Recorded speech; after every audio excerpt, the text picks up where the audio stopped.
Mm, good coffee this morning. I did a good job making my coffee this morning. Good morning, everyone. For whatever reason, I'm not on, I don't know. I'm not on every channel I usually am. I'm on TikTok, I'm on YouTube, I'm on Facebook. Apparently, I have to set up my other channels. I'm going to wait before I dive into the topic. I started a few minutes early, and this is not my. Usually, I do these on Fridays. I might do another one on Friday. I don't know. I just felt like talking about something this morning that was kind of important to me. Good morning. Good morning. Good morning. Um, don't forget to follow, subscribe. Good morning. You're always the first one here, and the first one to wish me a good morning. So, good morning to you as well. Today, I'm going to talk about altars and offerings. Did I misspell the title of this? It looks like I did. I'm going to have to go back and it says altars and offerings. I'll have to go back and change that. I don't know how to do it. Well, let's see. Edit event. Nah, it won't let me change the title. Oh well. We're talking about altars, not altars. Altars and offerings. And really focusing on them as a way to enhance your work with spirits. If you're someone who works with spirits in any capacity, if you pray, if you worship, if you evoke, if you invoke, if you do all of those things, um, two of the ways that you can really increase your effectiveness working with spirit is through the use of altars and through the use of offerings. And you can leave offerings on your altars and et cetera, et cetera. So we're going to talk about different types of altars today. There's no way I could go through every type of altar. That would, just read a giant list of types of altars. But I'll go through a few different types of altars that I think can really enhance your spiritual work. And I want to go into offerings a little bit as well. Talk about offerings and sacrifices. We very often we think of sacrifice as killing something or giving something up. The word sacrifice just means to make holy, to make sacred. That's it.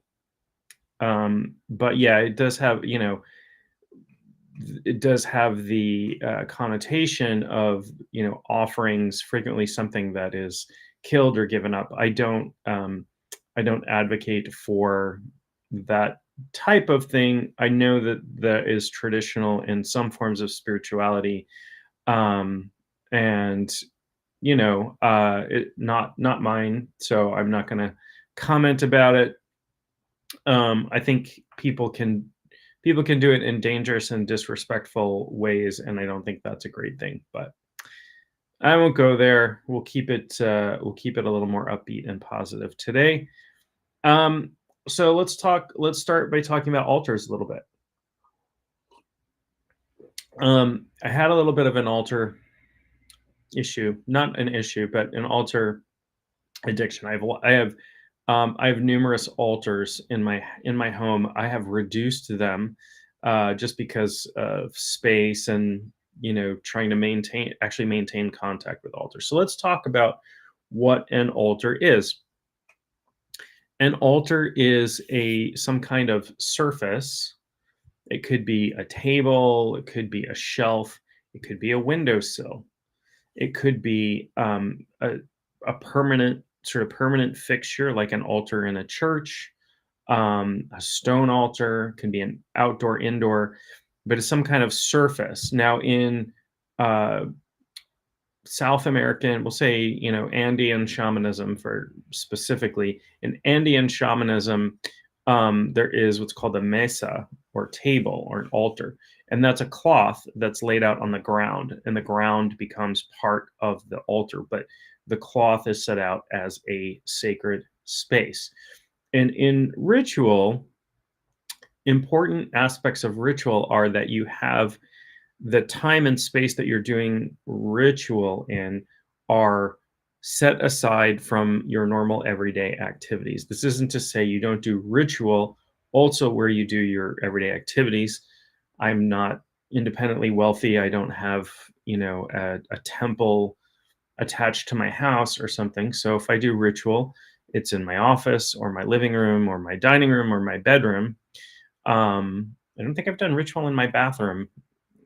Um, but who's to say I won't someday do water elemental rituals in my bathroom or something along those lines. So an altar can be part of ritual, and I would encourage you to incorporate um, ritual with altar work. But it's a surface that is set out as a sacred space. It acts as an interface with spirit. It's a place where you can go and do spiritual work, and it becomes an area of focus. Altars serve lots of purposes, right? It's a place where you lay out sacred tools. It's a place in many spiritual systems. It's sort of a microcosm of the spiritual universe, where, for example, in Western esoteric work, you would the tools laid out on an altar would include elemental tools or elemental weapons like an atame, a wand, a cup, and a disc or a bowl. Um, Same is true in other systems. In some shamanic systems, you would have things representing the four elements. I'll get into elemental altars in a moment, but very specifically elemental altars. So this type of thing is designed to enhance contact with the elemental energies of spirit. So an altar also acts as a doorway for spirit to come in and out. It is a place where the veil between worlds is thinner, maybe. It acts as sort of a I don't know, a transceiver, I guess. Our consciousness is the real transceiver. It's a tool. It just makes it easier for you to contact and work with spirits, particularly over time. The focus you place on the altar and the offerings and things. And hello, Phoebe. My cat is I don't know. My cat's decided, you want to come up here? You want to come up and say hi? No. She's a cat. She does what she wants when she wants. So an altar becomes a place where you interface with spirit, and it can enhance your contact with spirits. It can bring more focus of the spirits you're working with in there into that space. I often tell people, if they're having trouble, it's a good idea to do this anyway. But if you ever have trouble with spirits in your home, poltergeist activity, haunting activity, whatever you want to call it, create an ancestral altar somewhere in the center of your house. A little altar for your ancestors. You can have pictures of your ancestors or items representing your ancestors or things you inherited from your ancestors. I have an ancestral altar. It has a photograph from the late 1800s of some of my ancestors. It has a bell that my grandmother owned, some other items on there that represent my ancestors, and I communicate with my ancestors there. They will keep your home. They will protect your home, and they will keep out. They'll sort of act like doormen. They'll keep out the spirits you don't want to keep out. It's not 100%. They're not uber beings or whatever, but they do have an interest in your well-being and will help protect your space in your home. Ancestral spirits are great for that. If you come from a culture that reveres ancestral spirits, you may already have an altar in your home. Lots of Asian cultures will have, an ancestral altar. In lots of Japanese homes, they'll have also what's called a kamidana, which is a spirit shelf. Kami being spirit, but they're divine spirits, right? Kami from Shinto is their divine spirits, and so they'll have a little altar in their home with a little home for the spirits. They'll have a little house on it and some things, and they'll do offerings. But there may also be an altar for the ancestral spirits in which they leave offerings, incense and fruit and things like that. So, an altar acts as an interface point between you and the spiritual world. It may be a place where you do spiritual work. If you do any sort of ritual, you can have an altar that you meditate in front of, and it becomes like an anchor point, a psychological anchor point for you. When I sit in front of this space, you get so used to, it's like conditioning, right? Psychological conditioning. I get used to going into an altered state. And so when I sit here and do this, I have this is not an altar. This is a cloth that I use as a hood when I won't put it on over my head at this point, but I use this as a hood when I'm practicing Norse shamanism or save. The second I pull this hood on over my face, I go into an altered state of consciousness. It has become an anchor for me, also because I am changing my vibratory pattern by going into an altered state and working with spirit. When I use this physical object picks up those vibrations and becomes a sacred tool. Same thing for your altar, same thing for if you use totems or crystals or talismans or anything like that. So any physical spiritual object you use will pick up the vibrations of its use, particularly over time. Repeated pattern will entrain that vibratory pattern into that object. The other aspect is if you it's not just your vibrations, but if you're working with spirits, their vibrations will start to imbue the objects you're working with as well. If you're working with elemental spirits, when you use sacred tools like an atame or a wand or a cup or whatever, those objects become more and more and more infused with that elemental energy the more you use them. You have to be really careful with your sacred tools.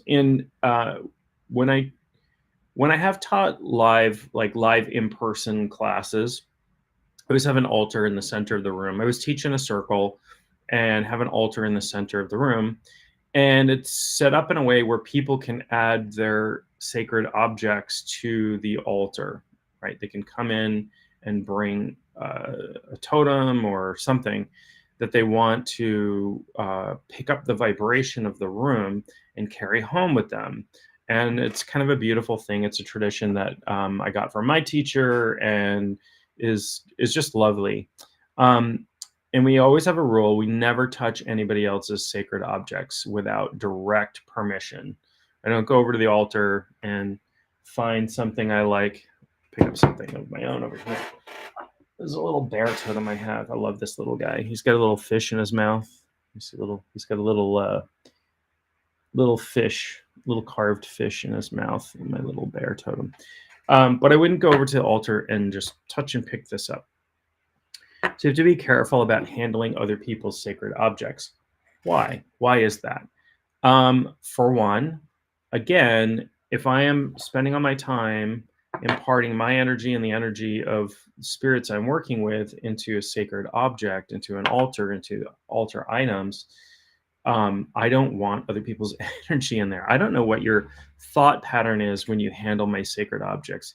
You pick this up and go, "Oh, this is stupid," or you pick it up and you go, "I've got a better one than that," or "Oh, you've been working with the god Odin, but maybe this reminds me of a god from a different pantheon." Even that thought vibration kind of clouds the water a little bit. So, which brings me to cleansing your altar, cleansing your sacred objects. it's a good idea to clean your altar regularly. If you have altars, particularly indoors, to clean them regularly. This means you move the objects around and you dust and whatever it is that you do to clean. If it's wood, you polish the wood, whatever. That level of care, again, is imbuing positive energy. It's important when you approach your altar to approach it from the right state of mind. So if I'm having a bad day and I'm angry or sad or whatever, I'm not going to go over to my altar and clean it at that time. I want to, until I've done some work to set myself in a positive vibratory state, or the correct, whatever correct means for that, appropriate for that altar that I'm working with, right? If I'm building an elemental altar to the to fire element, I'm not going to approach it wearing a bathing suit and holding a big glass of water, kind of thing, right? Just because it muddies the energy, it changes the energy to be not what I want it to be. So that's all I mean by appropriate vibratory state, appropriate state of mind, appropriate energy, appropriate vibration for the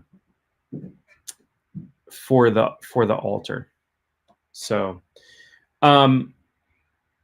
some things about altars. There's a few ways to go with an altar, right?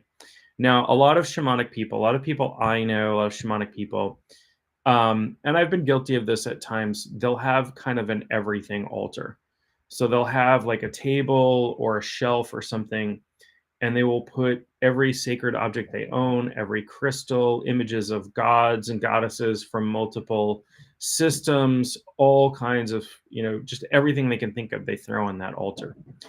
And there's nothing absolutely wrong or incorrect, and I don't want to use the word incorrect. There's nothing necessarily inappropriate about that, except for the fact that there are certain deities that don't get along, and you don't really want to place images of them on the same altar. But other than that, there's nothing particularly wrong with that, other than the altar itself tends to lose focus. And if you're using the altar as a focus point for spiritual work you're doing, maybe that's not the best thing in the world, right? So having one ancestral altar and having another, you can have as many altars as you want. And you don't need a lot of space for an altar. You don't. You just need some flat surface. It could be a windowsill. It could be a shelf on your bookshelf. It could be, a shelf on your wall. Or you could have a giant table covered with altar items and offerings and things like that. But an altar can be a very small space. The size of the altar, this is one of those cases where size doesn't matter. The size of your altar doesn't really matter that much. What matters is how it makes you feel, the energy you bring to it, how you're able to use it, that sort of thing. Again, an altar is a tool. It's a spiritual tool. It's a place for focus. It's a place for helping you get into a correct state of mind. It is an interface. It's a place where you can commune with spirit. It's a place for worship. It's a place for making offerings. And I will get into making offerings because that's a big part of what I'm talking about today. So let's talk about offerings a little bit, right? We should do that. We should talk about offerings and making sacrifices. And what kind of things can we offer to spirit? So the purpose of an offering can be, there can be many purposes to making an offering, but generally speaking, we are seeking favor with spirit by giving spirit a gift, right?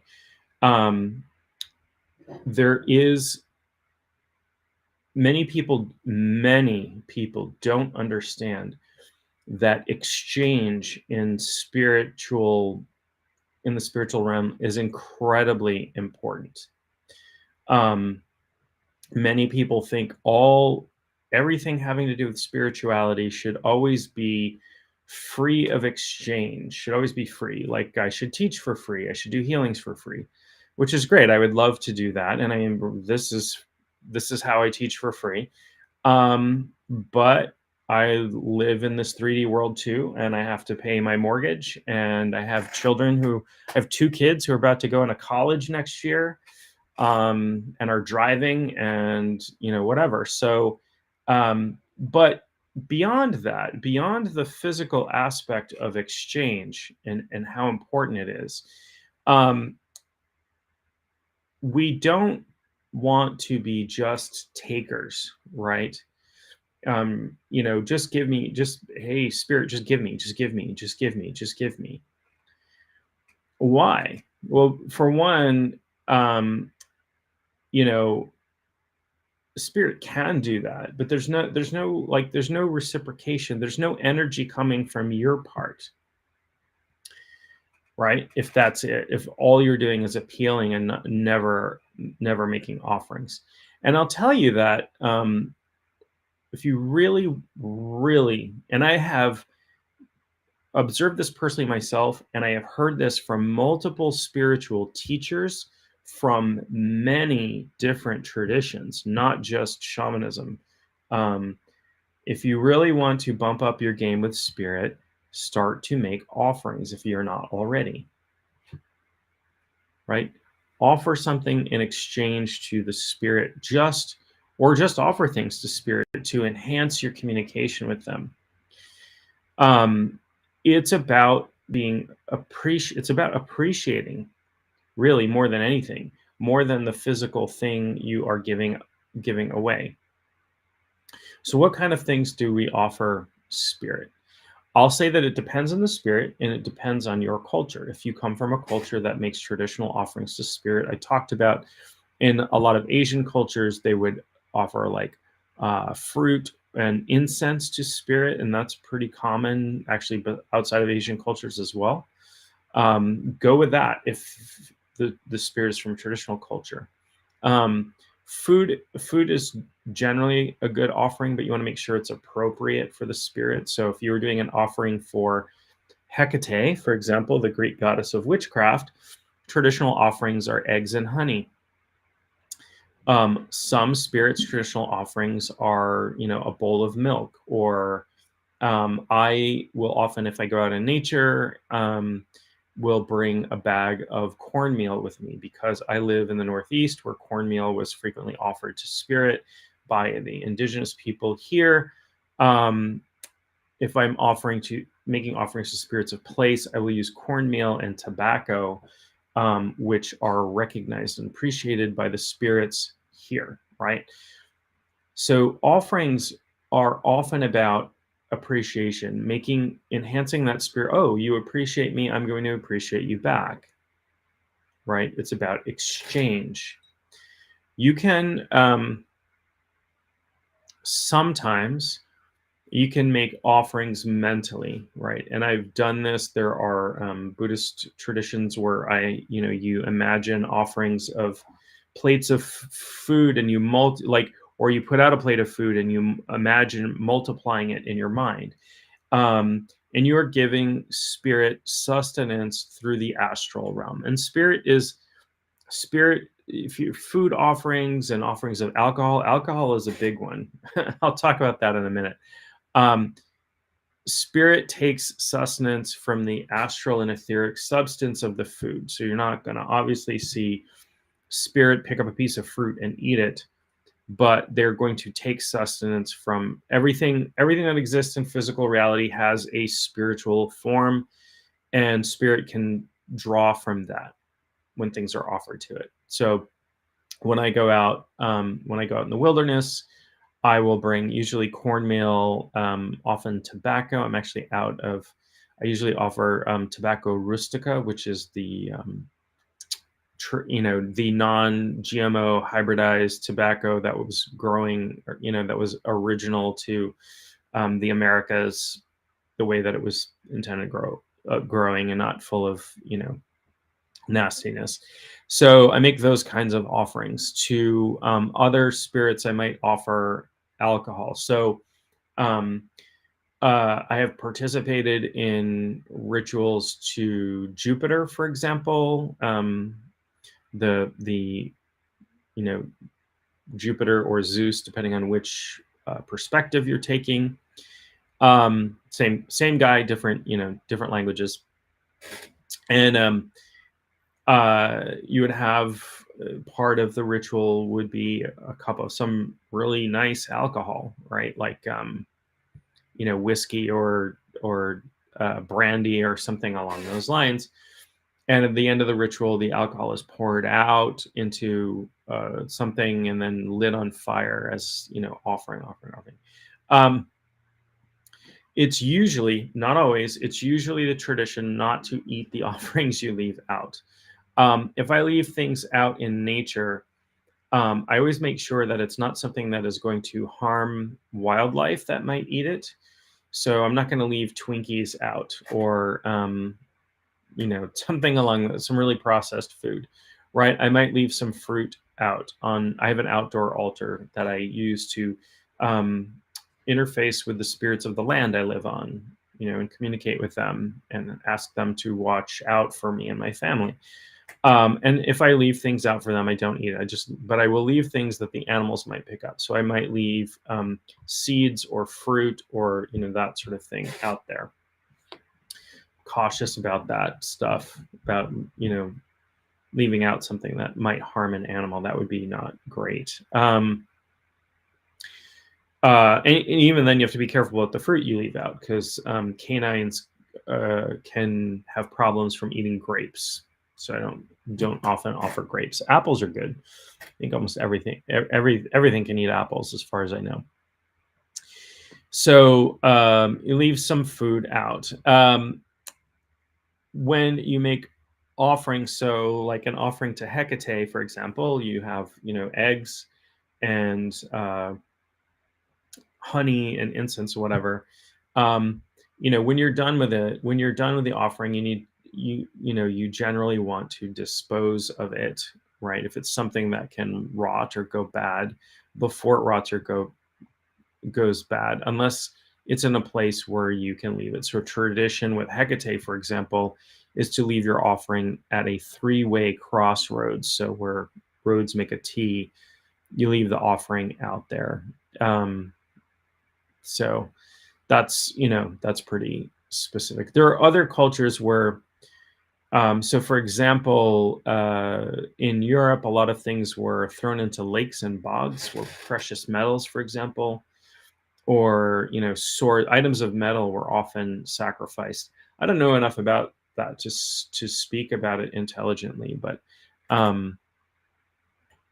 they find a lot of artifacts and bodies in bogs and lakes and things in Europe, because things were offered that way to spirit. But making offerings will really pump up your connection to spirit, in my opinion, in my experience, not just my opinion. So I had recently moved it, but not too far, an ancestral altar. Oh, and let me give you a piece of advice. I always point this out.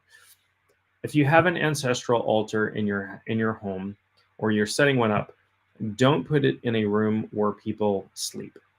The reason for that is your ancestors will keep you awake at night. They will check in on you at all hours of the day for whatever reason and shake you awake or make noise or what have you. Just trust me on this. I speak from experience. It also might feel a little funny if you are, making love in your bedroom and your ancestors are watching you. To be honest, spirits watch you all the time anyway, but just having that sort of funny feeling while you're doing things like that, just something to keep in mind. But so I had ancestral altar in my dining room. It's now in my living room, but it was in my dining room. I moved it, and I had just made an offering, some alcohol. So spirits love spirits. So there's a reason why we call alcohol spirits. It actually comes from alchemy. Spirits love spirits. So alcoholic beverages make really great offerings depending upon depending on the culture, make sure it's appropriate. You wouldn't necessarily offer alcohol to a religious figure that shunned alcohol, but you would definitely offer alcohol to lots of spirits. My ancestors happen to like dark rum for whatever reason. That's what they get. So I made an offering, and I'll talk about how to make offerings too. I made an offering, gave them some alcohol, said hi, thanked them for watching out for me and my family.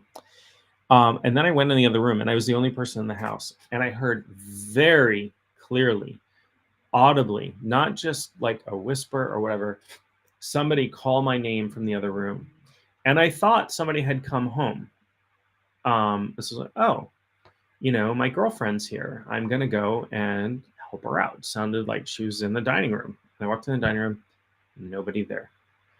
And I've had that happen numerous times with ancestors, not just my name, but other things and other communications. And so when I walked in, I was like, realized it was them saying thanks, and just had a little conversation with them. So I think it's a good idea, and I have also had several spiritual teachers say this to me, that often, most of the time, not always, most of the time, communicating with spirits verbally is a good idea. There are a couple of reasons for this. One is that causing vibration in your air with your vocal cords enhances the vibration. So you're doing the thought, right? Thank you, ancestors.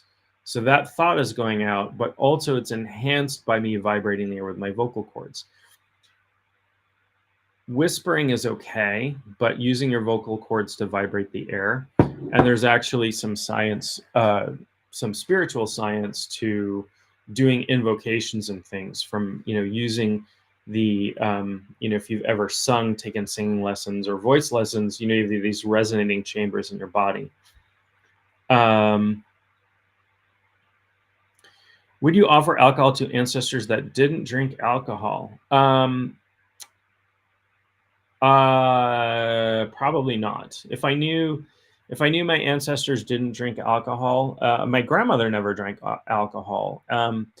But my ancestral altar includes many of my ancestors, not just my grandmother. So I do offer alcohol. So, but if my ancestors were of a religion that didn't drink alcohol, for example, so, let's say I had, ancestors who are Muslim or whatever, or I knew they just didn't drink, that probably wouldn't be the offering I would choose. So you use your discretion there. But alcohol, because it's distilled or fermented or whatever, really pulls the essence out of the substances it's made out of. That's why they're called spirits. Alchemists call them spirits for that very reason. It's the spirit of the plant or the spirit of the grain or whatever. Very easily consumable by spirit, that essence. So very, very powerful. I'll often do mead. So honey wine, if you don't know what mead is, well, yeah, it's not really. It is, because it's fermented. So fermented honey and water, basically. I'll do mead a lot, and leave that out in little cups on my altar, or pour it out, that sort of thing. Particularly outdoors, I'll do mead. That seems to be well appreciated. But I've worked with wine and other things as well. Now, some specific spirits have specific prohibitions against certain types of offerings, and the one I can think of really specifically are the Nagas, who are Tibetan and Nepalese serpent spirits that are their deities. They're like dragons, but they're serpents. And they are vegetarian, and you do not offer things like meat or eggs to them. That would be extremely bad form and considered offensive. Um, but I also don't think you should be worshiping or setting up altars to deities that you don't understand. That you don't have some cultural understanding to. Like I can go to an occult shop and pick up a bunch of idols of or veves of voodoo deities, but I don't know them, and I don't know how to traditionally worship them, and I don't know how to work with them. So I'm not going to put them on my altar, for fear of crossing some line of how they need to be worked with. So if you're going to work with deity as a type of spirit or archangels or what have you, learn about them. Just at the very least to become more effective in your spiritual work, right? So, for example, in traditional Western esotericism, the archangel Michael is the archangel of fire, the fire element. So I wouldn't, place him on a water altar. Okay, just because it's going to muddy the energy and be less effective than what I'm actually going for. So, there was something I heard just yesterday that,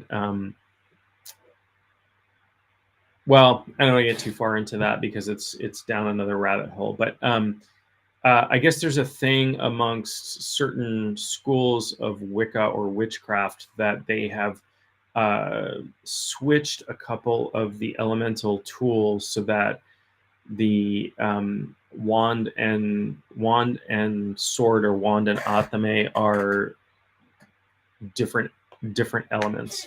I don't want to speak too much to that because I think it's fine. I think intention really drives the bus here.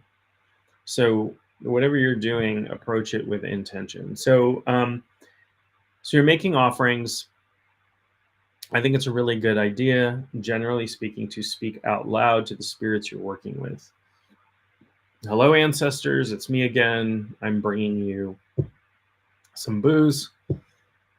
Please take this and enjoy. And vibrate the air with that. If you want to further enhance your spiritual work, there is an awful lot to be said for singing, humming, and whistling while you work with spirit. In my shamanic training, my teacher and my teacher's teacher, and so I would generally do this. Sometimes I will do this, or sometimes I will do something different. There's a ceremony some people refer to as calling the spirits, or calling the directions. It's usually done with a rattle, and you rattle to each of the cardinal directions, and then to Mother Earth and Father Sky, and then the indwelling spirit. And a lot, and I think this comes from Mesoamerican shamanism.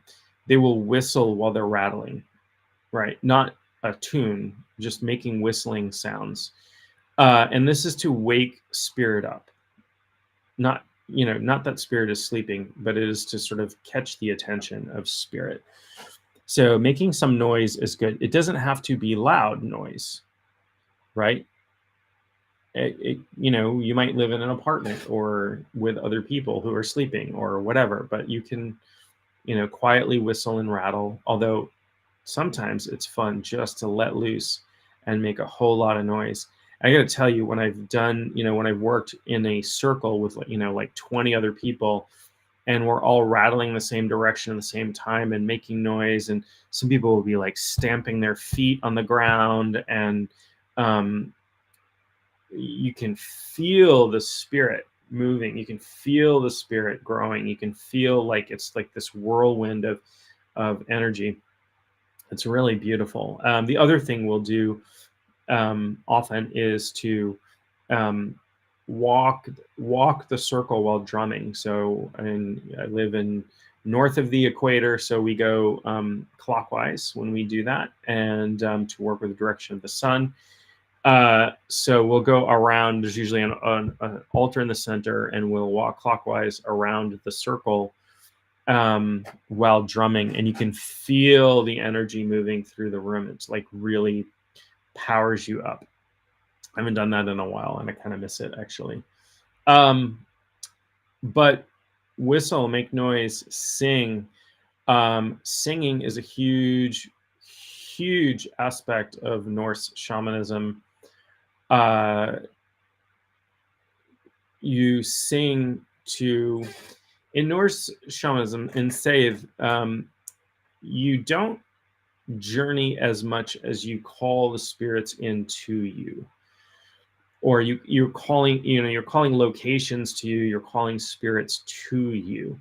So high seat Save, you're actually like the practitioner, the shaman is sitting in an elevated chair on a platform with a hood on, holding a staff, and they're altering their consciousness. And usually people in the room are singing, or the shaman is singing into trance, but also singing to call in the spirits that they're working with at the time. Well, a great morning to you as well. Nice to see you. I am drinking a little bit of my local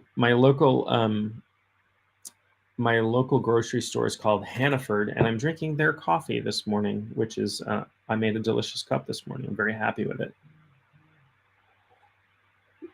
So, but welcome everyone. I hope you're enjoying your favorite beverage this morning. Anyway, so making noise. There, and there are traditional and non-traditional songs. A lot of shamanic ritual I've done involves finding your own song. So the idea is that everybody has a soul song, and you learn that from Spirit. Spirit teaches you a song that you sing, that you're essentially singing from and to your own soul. And it's a beautiful thing. I've participated in the ritual. I've drummed for that ritual, which was like 3 hours long. So I've drummed for actually drumming. There's this whole, there's this whole thing, there's this whole ceremony.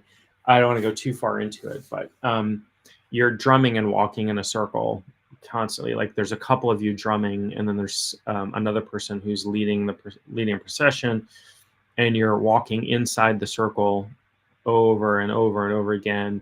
And people go in a trance, and then they'll pop up all of a sudden and start, singing.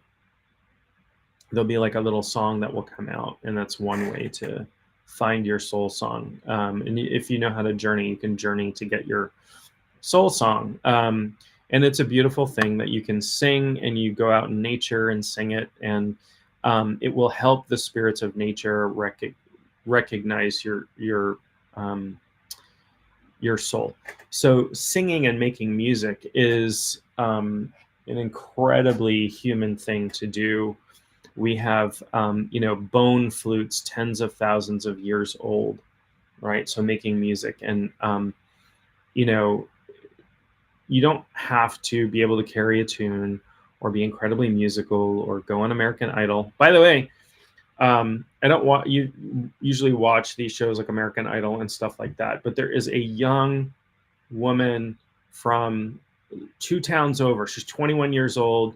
She lives 2 towns over from me, another small town, who just did super, super well on American Idol. She got like the platinum ticket or whatever, which means like from her audition, they just passed her through to the final or something like that. What an amazing singer, an amazing story. She was adopted into Maine from Guatemala, and dedicated her thing to her birth mother, and just really really beautiful, really proud of her. You know, when you're from a really small area, as I am, when big stuff happens to people and it's very positive, it makes you happy, it makes you proud, it makes you. I don't know this young woman, but she just seems like a really positive thing. Anyway, complete total aside, you don't have to be her. You don't have to be anything to sing. In fact, you know, I have great respect for the great shamanic teacher Sandra Ingerman. Um, she is. I'm going to be as gracious as I can here. She's not a great singer. Not what I would consider a very good singer. In fact, some songs that I've heard her sing, if I didn't already know the song, I wouldn't recognize the melody. But that's not important. I mean, she will, in atonal style, she will belt out a song that she's singing, a sacred song. It doesn't matter. What matters is the intention and the energy behind it. If you're a great singer, great. If you're not, great. It doesn't really matter. But I do encourage you to sing as you make offerings, to sing as you approach your altar, or whistle, or both. If you can figure out how to sing and whistle, you're halfway to certain types of sacred singing, multi-tonal sacred singing.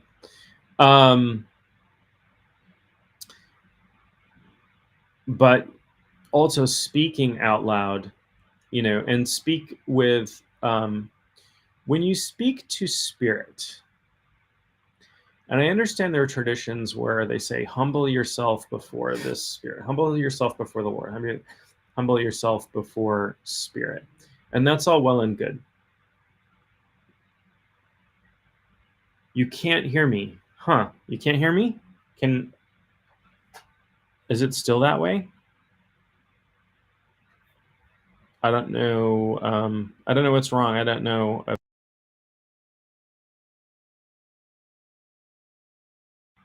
Now I just went on and off. Huh. I don't. I don't. I don't know what to say about that. I'm not on mute, and I didn't change any settings. I apologize if you're not getting sound. I don't know. It's some technical glitch I don't have much control over. I hope that it clears up. I hope that maybe other people can hear me. But I apologize if you can't hear me. I'll keep going. It's interesting that I was talking about singing and sound and being heard, and then sound cut out. Maybe there's a message from spirit there. Maybe it's time for me to wrap up. But I did, I wanted to cover, so even though I spelled it wrong in the title of this broadcast, it's altars and offerings as real ways to enhance your work with spirits. Whatever you do, whether you meditate or pray or worship or do ritual or whatever it is you do, chanting can all be enhanced through the use of altars and offerings. That being said, I'm going to wrap for today. Thank you all for joining me. I apologize if there's any missing sound and people can't hear. It doesn't look like there's anything I can do about that, unfortunately. Hi, Phoebe. My cat's coming over to say hi. But I hope to, don't forget to subscribe, like, do all of those things.